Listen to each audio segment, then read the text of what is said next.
uma noção que carboidrato é uma estrutura bastante rica do ponto de vista informacional. Ele pode variar no número de carbonos, ele pode variar na forma com que ele se polimeriza, ele pode variar num conjunto enorme de isômeros e ele pode variar também na sua reatividade química, algo que a gente não vê acontecer para aminoácidos e por consequência por proteínas. Então aqui apenas uma prancha, como eu disse, vocês têm acesso, né, ilustrando aqui em vermelho possibilidades de formações de reatividade química que esses carboidratos são dotados. Então, por exemplo, você pode colocar um grupo sulfato na estrutura. E aí, a partir de uma glicose, da estrutura natural da glicose, representação aqui de Fischer, você tem, por exemplo, uma glicose sulfato. Tá vendo? A glicose sulfato aqui. Sulfato, ele tem a possibilidade, ele acaba exibindo uma carga negativa, que é algo que a glicose não tem, né? Você vê na estrutura, a glicose, ela existe, os autores mencionam uma carga negativa parcial por conta da quantidade de oxigênios presentes, que tem uma eletronegatividade muito alta, mas não é uma carga efetiva, ao passo que a glicose sulfato, ela já passa a ter uma carga efetiva. Isso faz com que isso possa interagir em superfícies e células e interagir com outras estruturas também. Por exemplo, o líquido sinovial, que é aquele líquido das articulações que nós temos, o que faz com que um osso ligado a músculo e outro osso não faça barulho quando a gente faça isso aqui, por exemplo, né?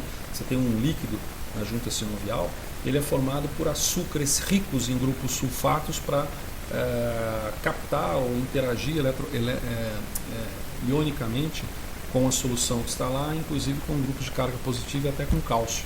E isso permite, vamos dizer, a formação de uma massa levemente viscosa, que dá essa característica de lubrificação nas articulações, tá certo? Condroitina, por exemplo, tem muito isso, que é um derivado aminado de carboidrato contendo sulfato, condroitina e sulfato. Você pode simplesmente pegar uma molécula de glicose e colocar um grupo amina numa determinada posição de uma hidroxila, e aí você tem uma glicosamina. Então, você vê que são coisas que acontecem com carboidrato que não acontece com aminoácido. Então a riqueza informacional acaba sendo mais dilatada, né? Você pode substituir, por exemplo, a glicose com um grupo fosfato, certo? Você coloca um grupo fosfato aqui e você tem glicose 6-fosfato. Essa glicose 6-fosfato é o principal açúcar que o nosso corpo utiliza dentro da célula para processar e gerar energia na forma de ATP. Então você come açúcar sozinho, ao entrar na célula ele se converte nessa glicose 6-fosfato e aí passa a ser trabalhado dentro do corpo para outros derivados metabólicos. Você pode substituir, deixa eu ver, a gente já substituiu o que tinha que substituir aqui, né? Tá.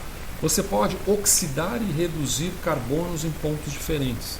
Então você pode, por exemplo, oxidar o carbono 1 do aldeído, formando os chamados ácidos aldônicos. Você pode oxidar o carbono 6, ou seja, os carbonos extremos normalmente, certo?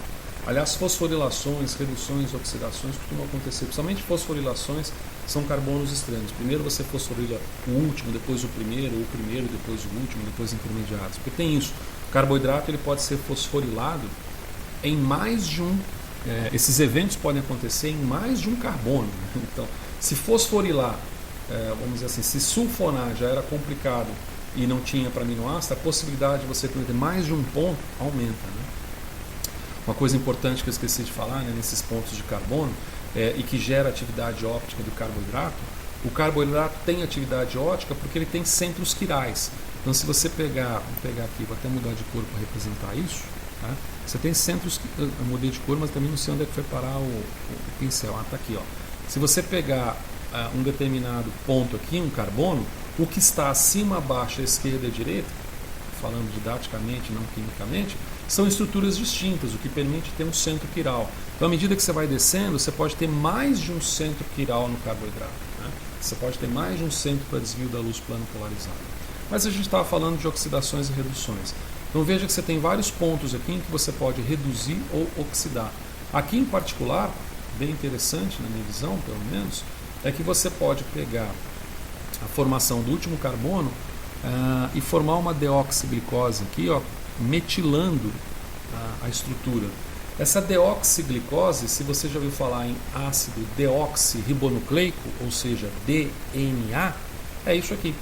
O açúcar do DNA é formado dessa estrutura aqui, deoxi. Tá? Só que em vez de ser uma glicose, é uma ribose, né? Ribonucleico, deoxirribonucleico. E como eu mencionei, você pode ter oxidações em outros pontos e pode ter reduções também. Né? Então você tem a redução, por exemplo, do carbono anomérico, que permite você formar os chamados polióis. Então você adiciona uma hidroxila a mais na estrutura, que como a gente for ver em metabolismo, isso pode ser meio tóxico para o organismo.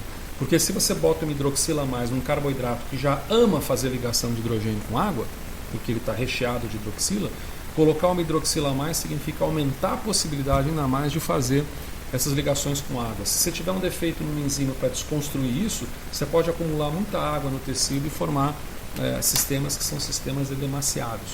Tá bem? Então aqui você tem essa noção de reatividade química básica que está inclusive colocada na primeira prancha. Carboidratos, de um modo geral, eles têm uma possibilidade, vamos colocar aqui monossacarídeos. Aqui está representando, por exemplo, a manose do malte, do disacarídeo do malte, a glicose, que pode vir de uma sacarose, por exemplo, mesmo do malte. Não, aí já não. E a fucose também, que é de plantas. Você pode ver que tem essa representação que é chamada Haworth, que é uma representação mais de anel fechado. Então o carboidrato ele pode se apresentar com um anel aberto, uma cadeia aberta, ou pode se apresentar com um anel fechado. Esse processo de ciclização, é o processo que a gente vai ver em seguida, ele está baseado na própria química de carboidratos, da possibilidade, assim como você tem numa ligação peptídica, dois aminoácidos em que você aproxima um grupo amina, né, um aminoácido, um grupo amina e um carboxilato. Você pega dois aminoácidos, aproxima um grupo amino de um carboxilato do outro, você forma uma ligação amídica ali.